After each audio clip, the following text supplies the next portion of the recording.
মিরপুর শেরেবাংলা জাতীয় স্টেডিয়ামের খালি গ্যালারি, মেঘলা আকাশের নিচে ধীরে ধীরে ভেসে আসছে বাতাসের শব্দ।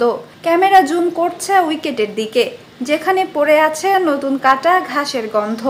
দূরে হাঁটছেন এক বিদেশি, টনি হেমিং। ধীরে ধীরে ফ্রেমে আসে তার মুখ, দৃঢ়দৃষ্টি। মনে হয় যেন মাঠের প্রতিটি ইঞ্চি তার নিয়ন্ত্রণে।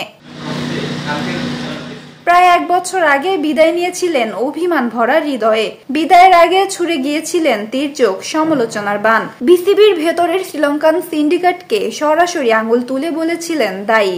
এরপর গন্তব্য ছিল পাকিস্তান, প্রধান কিউরেটরের চেয়ার। কিন্তু সেখান থেকেও 2 বছরের চুক্তি পূর্ণ হওয়ার আগেই বিদায়।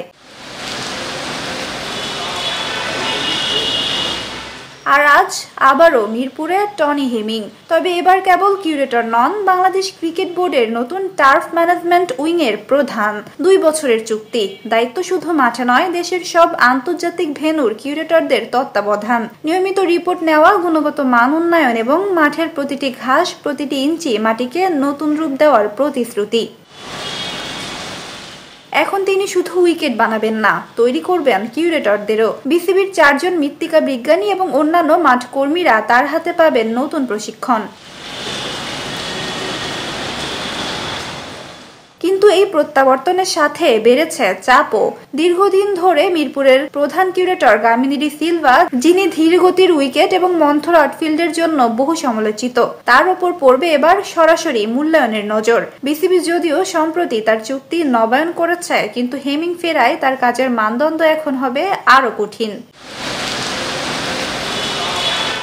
বেতনও বলছে গল্পের আরেক দিক। মাসিক $8,000 মার্কিন, বাংলাদেশি মুদ্রায় প্রায় 9,70,000 টাকা।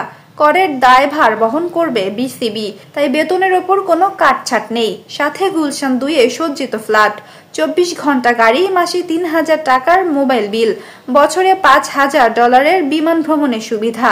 সব মিলিয়ে স্বপ্নের চুক্তি, যা পূর্বসূরি গামিনীর তুলনায় অনেক বেশি।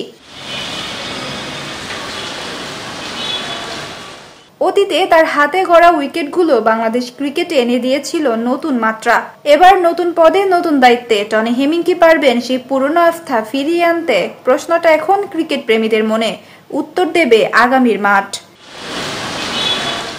নাজিফা তাসনিম, ক্রিকেট 97।